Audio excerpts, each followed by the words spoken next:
दोस्तों नमस्कार।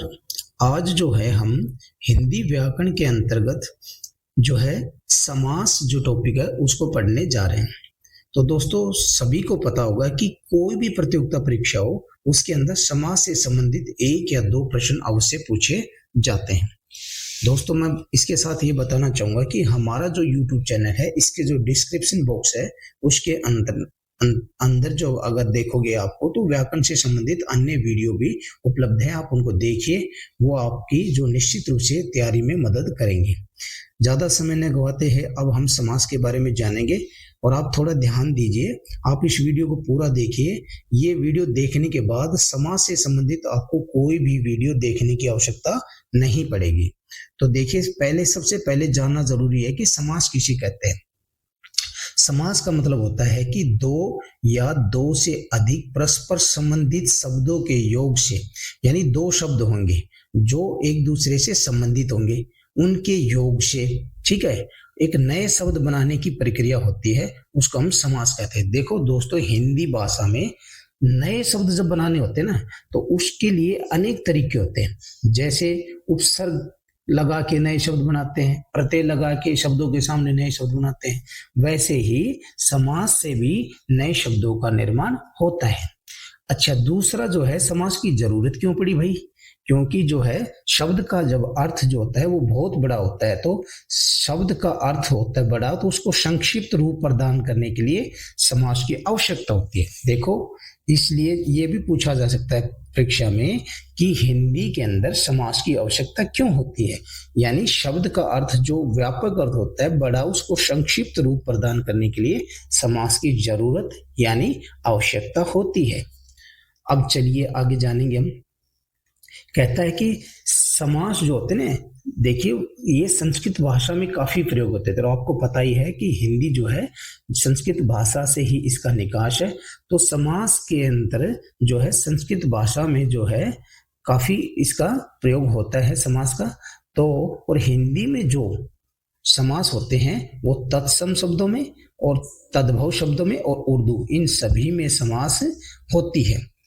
तो यानी तत्सम शब्द आपको पता है जो संस्कृत भाषा से हिंदी में जो के तो आए हैं, और तद्भव शब्द होते हैं जो संस्कृत भाषा में से आए तो हिंदी में है लेकिन उसके रूप में थोड़ा परिवर्तन हुआ है, यानी उन शब्दों को थोड़ा मॉडिफाई किया गया है। और उर्दू भाषा से भी जो शब्द बनते हैं वो समास की सहायता से उनका संक्षिप्तीकरण होता है। अब देखिए आगे चलते हैं कि भाई समास के भेद कितने होते हैं।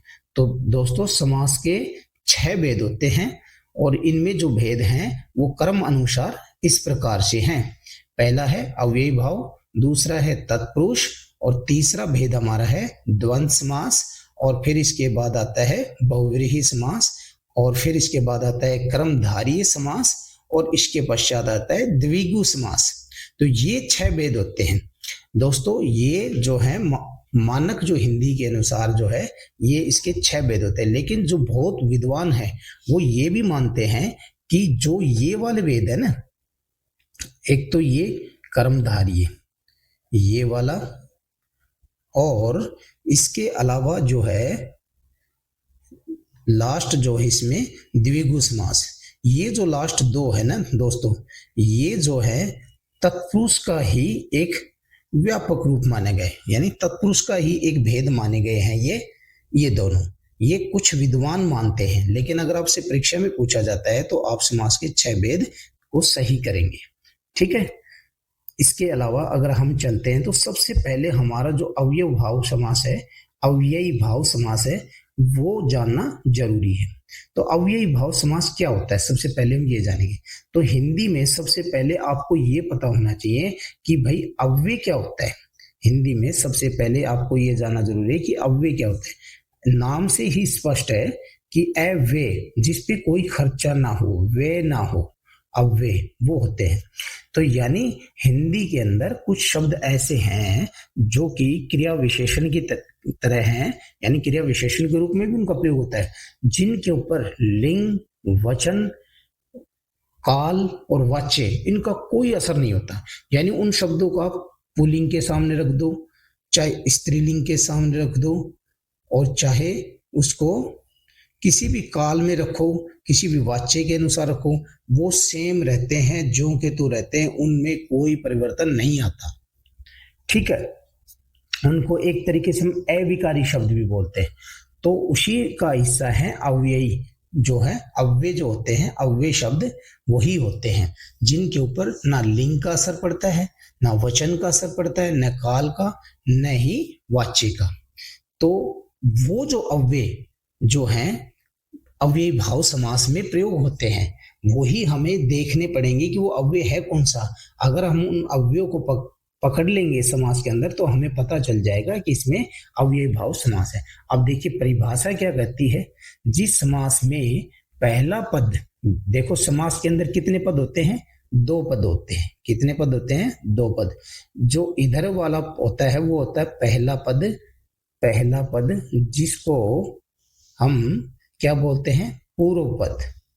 और जो दूसरे नंबर पे इधर होता है उसको हम क्या बोलते हैं, उत्तर पद। क्या बोलते हैं, उत्तर पद। तो समास के अंदर दो पद हो गए, पूर्व पद और उत्तर पद। ठीक है, तो अव्ययी भाव जो समास होता है दोस्तों, उसमें पहला पद यानी पूर्व पद जो होता है वो प्रधान होता है, इंपॉर्टेंट होता है। और वो क्या होता है, इसके साथ प्रधान तो होता है और इंपॉर्टेंट भी होता है, वो अव्यय होता है, जो अभी मैंने आपको बताया अव्यय। अव्यय जो होते हैं जैसे प्रति, यथा, आ, निर, नी, ये जो शब्द है जैसे प्रति, यथा, आ और निर, इनको आप कहीं रख दो, ये ज्यों के तो रहेंगे, इनको अव्यय बोलते हैं। ठीक है, तो ये जो हैं अव्यय होते हैं, ये पहले स्थान पे होंगे। समास में दो पद होंगे तो पहले क्या होगा, अव्यय होगा।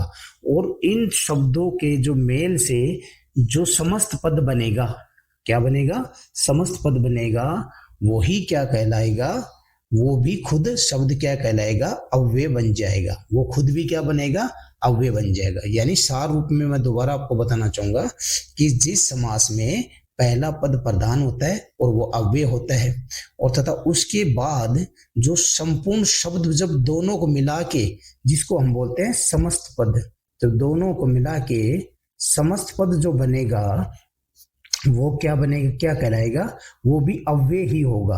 वो भी क्या होगा, अव्यय होगा। तब अव्ययी भाव समास उसी को हम कहते हैं। दोस्तों जब हम उदाहरण आगे पढ़ेंगे तब इसको आप अच्छे से जानोगे। चलिए आगे।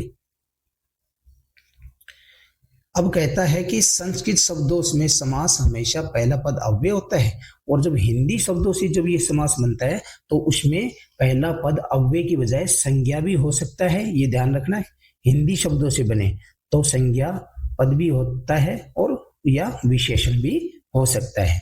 तो चलिए हम करते हैं आगे। ये उदाहरण है पहला, इससे आपको समझ में आएगा। जैसे ये है यथाशक्ति, ये समस्त पद है और ये इसका विग्रह है शक्ति के अनुसार। तो अगर पेपर में आ जाता है कि यथाशक्ति का विग्रह कीजिए तो आप करोगे शक्ति के अनुसार, और इसमें यथाशक्ति में आपको पूछा जाए कि कौन सा समास है, कौन सा समास है। सबसे पहले आप इसका विग्रह करोगे, सबसे पहले क्या करोगे, विग्रह करोगे। तो आप लिखोगे शक्ति के अनुसार, समझ गए, अनुसार। और इसके बाद आपको पता है कि यथा, मैंने जैसे आपको बताया यथा क्या है, एक अव्यय है। इसको आप किसी भी काल, लिंग, वचन या वाच्य के समक्ष रख दो, कहीं भी इसको रख दो, ये यथा ही रहेगा, इसमें कोई चेंज नहीं होगा, यही अव्यय कहलाता है। ऐसे प्रत्यक्ष में कौन सा अव्यय है, प्रति जमा अक्ष, तो प्रति अव्यय है। ऐसे नी धड़क में कौन सा है, नी अव्यय है। ये नी, प्रति, यथा यही अव्यय है। और यही पहले परिभाषा में क्या बताया कि पहले पद के रूप में आएंगे और ये पद होगा हमारा पूर्व पद, तो ये क्या कहलाएगा, अव्ययी भाव समास कहलाएगा। तो देखिए अन्य उदाहरण समझेंगे तो आप उनको अच्छे से समझ पाएंगे। आजीवन में क्या है, आजीवन में कौन सा है, आ, ये अव्यय है। नी धड़क में नी है। ये तो थे संस्कृत के अव्यय, संस्कृत भाषा से जो हिंदी में आए हैं। अब आता है जो हिंदी के खुद के अव्यय है। मैंने बताया था हिंदी में जो पहला पद जरूरी नहीं कि वो अव्यय आए, वो क्या हो सकता है, संज्ञा भी हो सकता है, और विशेषण भी हो सकता है। तो साफ साफ, साफ साफ, तो ये संज्ञा के रूप में प्रयोग हो रहे हैं। हाथों हाथ, हाथ का विशेषण हाथों हाथ, ठीक है। एक एक, एक के बाद एक, ठीक है। घर घर, घर के बाद घर, ठीक है। एक चीज ध्यान रखना कि अव्ययी भाव समास में ये होता है कि एक एक, ये सेम शब्द अगर रिपीट होते हैं ना तो आप ये ध्यान रखना कि ट्रिक है ये भी कि वो वहां अव्ययी भाव समास होगा। जैसे घर घर, हर घर भी कह सकते हैं, या घर के बाद घर भी, इसका विग्रह होगा। तो बच्चे कंफ्यूज जो होते हैं वो द्वंद्व समास में, अव्ययी भाव समास में अक्सर होते हैं। वो कैसे होते हैं कि उसमें द्वंद्व समास के अंदर क्या होता है, दोनों पद प्रधान होते हैं, आगे हम उसको पढ़ेंगे। उसके बीच में ये डैश यानी ये आएगी, तो बच्चे सोचते हैं कि डैश वाले तो द्वंद्व होते हैं। नहीं, ये ध्यान रखना, जब सेम पद रिपीट होता है तो वहां अव्ययी भाव समास होता है, न कि द्वंद्व समास। ये ध्यान रखना, बहुत बच्चे इसमें कंफ्यूज होते हैं। चलिए, घर घर, हर घर भी कह सकते हैं, या घर के बाद घर, बीचों बीच, बीच के भी बीच में। अब उर्दू फारसी से कुछ अव्ययी भाव समास बने हैं, जैसे बेरहम, इसमें क्या है, बिना रहम के, तो इसमें बे है, ये एक तरीके से क्या है आपका अव्यय है। क्या है, अव्यय है। जो उपसर्ग होते हैं ना वो भी अव्ययी होते हैं। इसके बाद बेवजह, बेवजह में बे उपसर्ग है, ये भी अव्यय का काम कर रहा है। बेगम में भी बे जो है अव्यय का काम कर रहा है। तो इस प्रकार से ये अव्ययी भाव समास हमारा हो गया। तो दोबारा से मैं इसको रिपीट करना चाहूंगा कि अव्यय कौन कौन से होते हैं, यथा, प्रति, भर, अति, अनु, इनसे ये जो है पहले पद के रूप में आपको जो है मिलेंगे, तो इनको पहचान लोगे तो आपको पता लग जाएगा अव्ययी भाव समास है। ए भी हो सकता है, स भी हो सकता है। ए और स ये उपसर्ग के रूप में काम करते हैं, और जो उपसर्ग होते हैं ना वो भी अव्यय होते हैं। निर, ये भी अव्यय है। आदि बतौर अव्यय आए तो वहां अव्ययी भाव समास होता है। तो निश्चित रूप से इससे संबंधित कहीं भी आपको, आपके पास बुक है उसमें उदाहरण होंगे, उनको आप इस परिभाषा को समझने के बाद पढ़िए, आपको अच्छे से समझ में आएंगे। आगे समय ज्यादा नहीं लेते, हम अगले समास पे चलते हैं। तो दूसरा जो समास का भेद है उसको हम बोलते हैं तत्पुरुष समास। इसकी परिभाषा क्या है, अभी हमने जाना कि दो पदों में पहला पद जो प्रधान होता है, पूर्व पद जो इस तरफ होता है, उस वो तो होता है अव्ययी भाव समास, और जिसमें दूसरा पद यानी उत्तर पद यानी इस तरफ जो होता है उसको बोलते हैं कौन सा, तत्पुरुष समास। तत्पुरुष समास के अंदर दूसरा पद प्रधान होता है। अब इसकी परिभाषा हम जानेंगे क्या है। जिस समास के समस्त पद का उत्तर पद प्रधान हो, यानी दूसरा पद, समस्त पद जो हमने अभी पढ़ा था, एक समास विग्रह होता है, एक समास का जो समस्त पद होता है, उस समस्त पद में राइट हैंड की तरफ जो होता है वो हमारा क्या होता है, दो पद होते हैं समास में, एक लेफ्ट हैंड की तरफ इसको हम बोलते हैं पूर्व पद, और एक राइट हैंड की तरफ इसको हम बोलते हैं उत्तर पद। ये वाला पद प्रधान हो यानी इंपोर्टेंट हो, इसके बिना उसकी कोई सेंस ही नहीं निकल रही हो, उसको हम बोलते हैं, उस शब्द का अर्थ ही ठीक से नहीं समझ पा रहे हो तो उसको हम बोलते हैं उत्तर पद, यानी दूसरा पद प्रधान हो, वहां तत्पुरुष समास होता है। इसके अलावा इसकी पहचान क्या है कि इस समास में, ये समास नहीं है, ये समास है, समास में पहला शब्द बहुधा मतलब अक्षर संज्ञा अथवा विशेषण होता है, कि इसमें जो दो पद होते हैं वो पहला जो पद होता है वो या तो संज्ञा मिलेगा या विशेषण मिलेगा, और विग्रह में इस शब्द के साथ, और इस समास का जब हम समस्त पद का विग्रह बनाएंगे तो दोनों पदों के बीच में, ध्यान रखना, दोनों पदों के बीच में जब दो पद होंगे और फिर हम उसका विग्रह करेंगे तो एक पद और दो पद, और यहाँ बीच में जो कारक के जो है ना विभक्ति चिन्ह आएंगे, यहाँ बीच में क्या आएंगे, कारक के विभक्ति चिन्ह आएंगे।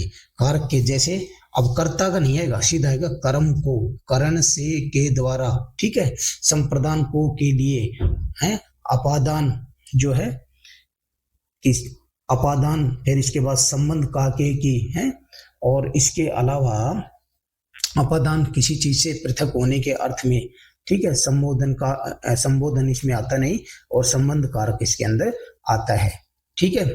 तो इस प्रकार से जो कारक के चिन्ह दो पदों के बीच में आएंगे, कब? जब उसका हम विक्रय करेंगे समस्त पद का, तो वहां समझ लेना क्या होगा, आपका तत्पुरुष समास होगा। और जब हम विक्रय का समस्त पद बनाएंगे तो जो बीच में कारक होगा उसका लोप हो जाएगा, अर्थात वो बीच में से हट जाएगा। ठीक है, अब उदाहरण के माध्यम से हम समझते हैं। जैसे ये हमारा समस्त पद है, ये हमारा क्या है? समस्त पद है, कमर तोड़। अब इसका विग्रह किया हमने, कमर को तोड़ने वाला। ठीक है, इसमें जो तोड़ जो सेकंड है ना, ये इसका कौन सा है? उत्तर पद, ये इसमें प्रधान है। कमर, कमर का क्या? तोड़। तो ये इसके बिना अर्थ नहीं निकलेगा तो इस शब्द का, तो ये कमर तोड़ में ये पूरा क्या है? समस्त पद है। और दूसरा इसमें तोड़ जो है वो पद है कौन सा? उत्तर पद, यही प्रधान है। ठीक है, अब हम इसका विग्रह करते हैं। कमर को तोड़ने वाला, मैंने आपको बताया था कि दो पद हैं, एक तो कमर और एक तोड़ने वाला। इनके बीच में क्या है? ये इनके बीच में आया कारक का विभक्ति चिन्ह। अब कारक आपको पता है 8 होते हैं, जिसमें दूसरा क्या है? कर्ता ने, दूसरा क्या होता है? कर्म को। तो यहाँ कर्म कारक है और उसके विभक्ति चिन्ह क्या है? को। तो ये को से हमने जान लिया जब इसका हमने विग्रह किया कि बीच में को आया हुआ है। और को क्या होता है? ये एक विभक्ति चिन्ह है, जो कि विभक्ति चिन्ह कारक के अंदर होता है। ठीक है, जब हम इसको उल्टा यानी इसका समस्त पद बनाएंगे तो ये विभक्ति चिन्ह लुप्त हो जाएगा, और इसका विग्रह करेंगे तो विभक्ति चिन्ह आ जाएगा। तो ऐसे अन्य उदाहरण है, आप समझने की कोशिश करेंगे तो आपको निश्चित रूप से वो समझ में आ जाएंगे। देखिए, जग सुहाता, जग को सुहाने वाला। धन से रहित, धन रहित, धन से रहित, तो से कारक का चुना चिन्ह आ गया। ठीक है, यहाँ क्या आ गया? कारक का चिन्ह से आ गया। ठीक है, इसके बाद रेल यात्रा, रेल से यात्रा। आवेदन पत्र, आवेदन के लिए पत्र, ये को के लिए आ गया। ठीक है, संप्रदान को के लिए, तो ठीक है ये आ गया आपका संप्रदान कारक। इसके अलावा गौशाला, गो के लिए शाला, ये के लिए आ गया कारक चिन्ह। तो हमें पता लगे इसमें तत्पुरुष समास है। आगे दान, धान, दान के लिए धान, तो यानी दान के लिए धान। ठीक है, तो यहाँ क्या आ गया? के लिए, ये भी कारक चिन्ह है, यहाँ भी कारक चिन्ह है। ऐसे काम चोर, काम से जी चुराने वाला, ये से है, यानी किसी चीज से दूर जाना, पृथक होने के अर्थ में। आपको पता है कौन सा कारक होता है? आपादान कारक होता है, किसी चीज से अलग होने के अर्थ में से। ठीक है, दूरदर्शन, दूर से दर्शन, ये फिर से कारक आ गया। इस प्रकार से ये आपका होता है। कन्यादान, कन्या का दान। चरम रोग, चरम का रोग। आप बीती, अपने पर बीती हुई, ये इसका विभक्ति। फिर घुड़सवार, घोड़े पर सवार, पर आ गया। अधिकरण में पर, अधिकरण में पर, यहाँ कौन सा कारक की विभक्ति चिन्ह है? पर किसमें आता है? अधिकरण के अंदर। अधिकरण कारक के अंदर, अधिकरण कारक के अंदर क्या विभक्ति चिन्ह होता है? में पर। ये मैं मान के चल रहा हूँ, आपको कारकों की नॉलेज होगी तो आप इसको पहचान जाएंगे। इसके बाद चलिए द्वंद्व समास की परिभाषा। देखो दोस्तों, द्वंद्व समास जो होता है ना, इस अभी हमने चर्चा की थी, समास के अंदर दो पद होते हैं। ऊपर वाले दो थे, उनके अंदर अव्ययी भाव समास में पहला पद प्रधान था, तत्पुरुष के अंदर दूसरा पद प्रधान था। अब आता है हमारा द्वंद्व, नाम से स्पष्ट हो रहा है द्वंद्व समास, दोनों पद प्रधान होते हैं। इसके अंदर पूर्व पद भी और उत्तर पद दोनों ही हमें प्रधान, मतलब दोनों के बिना उसका कोई अर्थ नहीं निकलेगा। दोनों पदों का होना बहुत जरूरी है। इस समास में दोनों पद प्रधान होते हैं। समस्त पद का विग्रह करने पर बीच में, जब हम जो समस्त पद बनेगा उसका जब अगर हम विग्रह करेंगे तो बीच में क्या लगेंगे? जैसे तत्पुरुष में तो विभक्ति चिन्ह लगे थे, तो इसमें बीच में लगेंगे और, या, एवं, इस प्रकार के शब्द बीच में लगेंगे। उदाहरण के माध्यम से हम इसको समझेंगे। अमीर, गरीब, अमीर और गरीब, देखो बीच में क्या है? बीच में क्या आ गया? ये और, ये जो है हमें बता रहा है कि ये द्वंद्व समास है। दो पद हैं, दोनों पद जरूरी हैं, प्रधान हैं, और इसके बीच में, दोनों पदों के बीच में ये और जो लग गया, मैंने बताया था और, या, एवं जैसे शब्द बीच में आ जाए तो वहां पे द्वंद्व समास होता है। 68, ये जान लीजिए 68। अब ये देखो आगे एक समास आएगा कौन सा समास आएगा? द्विगु समास, जिसमें पहला पद जो होता है वो संख्या होता है। और इसको लेकर कुछ लोग कंफ्यूज हो जाएंगे।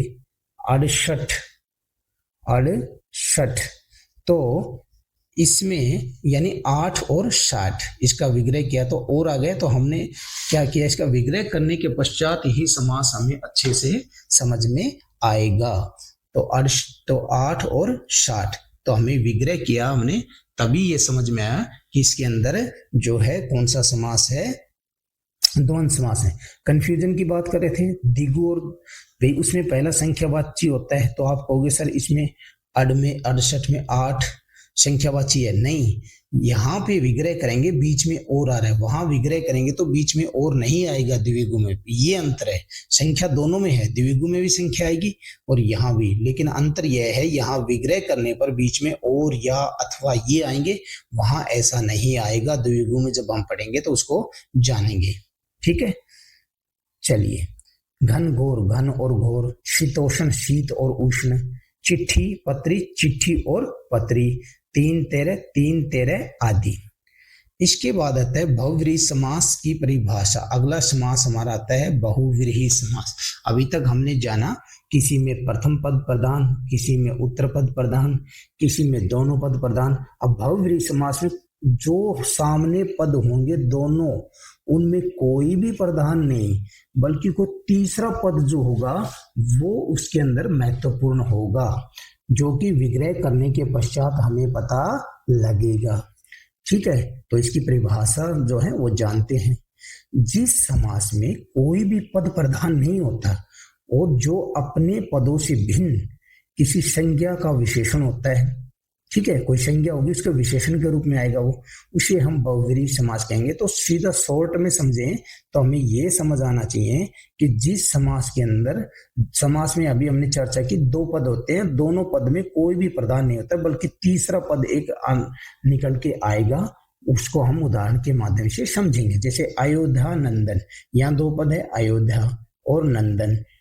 तो यानी अयोध्या का नंदन मतलब पुत्र, जो अयोध्या का पुत्र, तो अयोध्या में कोई भी जन्मा होगा वो अयोध्या का पुत्र हो गया। लेकिन ये अर्थ अयोध्या नंदन का ये हुआ, जो अयोध्या का पुत्र है अयोध्या नंदन, अर्थात श्री राम। अब ये कहाँ से आ गया भाई, यहाँ तो बात हो रही है अयोध्या पुत्र की, तो ये पर्टिकुलर इस शब्द के लिए आया है, श्री राम के लिए। अयोध्या में तो बहुत लोग जन्म लेते हैं, वो भी पुत्र कहलाएंगे, लेकिन यहाँ उनकी बात नहीं हो रही, यहाँ श्री राम की बात हो रही है। यानी अन्य, अन्य क्या निकल के आया, अन्य पद ये हमारे सामने निकल के आया है, यही बहुव्रीहि समास हमें कहलाता है। तभी हम इसको बहुव्रीहि समास हम कहते हैं। अब और उदाहरण समझेंगे। अन्नपूर्णा, अन्न पूर्ण करने वाली। अब किसी की माँ भी हो सकती है जो अन्न की पूर्ति करती है, ऐसे उनको जो है ये जो है विशेष तौर पे इस शब्द का प्रयोग पार्वती जी के लिए किया जाता है, इसलिए ये बहुव्रीहि समास है। तो तीसरा पद निकल के आया। आशुतोष का अर्थ होता है जो शीघ्र प्रसन्न होने वाला, कोई व्यक्ति भी हो सकता है, लेकिन यहाँ ये भगवान शिव के लिए प्रयोग हुआ है, तो ये अन्य जो है अर्थ निकल के आया, तो बहुव्रीहि समास हुआ। आगे और शब्द हैं, कुसुम सर, कुसुम के सर हैं जिसके अर्थात कामदेव। ठीक है, इसके अलावा दुर्वासा, बुरे वस्त्र धारण करने वाला, कोई भी हो सकता है, एक ऋषि विशेष हैं उनका नाम दुर्वासा था। धनंजय मतलब धन को जीतने वाला, अब कोई भी हो सकता है, लेकिन यहाँ अर्जुन के लिए प्रयोग हुआ है, तीसरा पद अर्जुन निकल के है। माधव यानी मधु राक्षस को मारने वाला, अर्थात भगवान श्री कृष्ण। चौकन्ना चारों तरफ कान रखने वाला, सजग व्यक्ति को हम बोलते हैं चौकन्ना, अर्थात सजग जो होता है चारों तरफ कान रखता है। ये इन पर्टिकुलर इन शब्दों के लिए ये प्रयोग हुआ है, चौकन्ना शब्द सजग के लिए। तो ये अन्य अर्थ निकल के आया है, वो क्या हो गया हमारा बहुव्रीहि समास हो गया। जैसे छत्तीसगढ़, ये आ सकता है पेपर में, छत्तीसगढ़, छत्तीसगढ़ है जिसमें अर्थात एक राज्य विशेष। ऐसे पंजाब भी आ सकता है, पंजाब 5 आबों का जो है राज्य या जगह, तो 5 आबों की जगह, आब मतलब नदी, आब पानी होता है, पानी नदी से मिलता है, तो 5 आबों का स्थान पंजाब। तो वो 5 नदी किसी और भी राज्य में हो सकती, किसी जगह पे हो सकते, वो सभी 5 आबों की जगह हो गई। लेकिन यहाँ पे वो एक राज्य विशेष की बात कर रहा है, यानी पंजाब की बात कर रहा है, तो पंजाब एक राज्य विशेष है। तीसरा पद ये पंजाब जो है निकल के आया। दोगला, दो तरह की बातें करने वाला कोई भी है, अपनी बात पे से मुकरने वाला व्यक्ति को हम दोगला कहते हैं। तो यानी एक व्यक्ति विशेष की तरफ संकेत कर रहा है दोगला शब्द, कि जो अपनी बात पे कायम नहीं रहता है, जो मुकर जाता है। अब आता है कर्मधारय समास। अब समास के अंदर हमने बताया था कि दो पद होते हैं, जिसके अंदर पहला पद पूर्व पद, दूसरा हमारा उत्तर पद होता है। और इसके अंदर कर्मधारय समास में दोस्तों ये होगा कि दो पद होंगे ना, उसमें एक तो होगा विशेष्य, एक क्या होगा, एक होगा हमारा विशेष्य